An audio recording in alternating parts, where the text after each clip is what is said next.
tracer le symétrique de ces deux segments, uniquement au compas, je vais d'abord choisir deux points sur mon axe, le point O et le point P.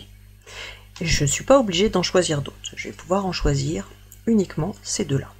Maintenant, je vais tracer le symétrique de A par rapport à D en utilisant cette méthode. Donc le symétrique de A par rapport à D, je prends la distance OA, je la reporte de l'autre côté, je prends la distance PA, je la reporte de l'autre côté. J'ai ici obtenu A', le symétrique de A par rapport à l'axe D. Et je vais procéder de la même manière pour tous les points, c'est-à-dire que je pointe toujours en haut pour faire dessiner le symétrique de B, puis je prends la distance PB, je trace le point d'intersection, j'ai obtenu ici B'.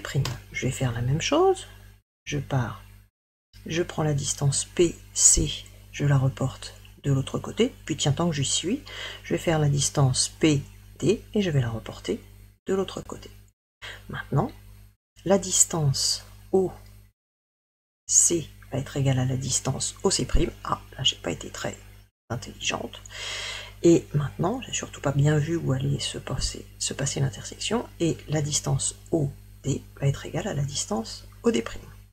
Alors, il me reste à reprendre ma distance OC pour noter le point d'intersection. J'ai ici obtenu C' et ici j'ai obtenu D'. Pour tracer le symétrique du segment AB, je trace maintenant le segment A'B'. J'ai tracé les extrémités du segment, et maintenant pour tracer le symétrique de CD, je trace C', D'. J'ai obtenu le symétrique du segment CD.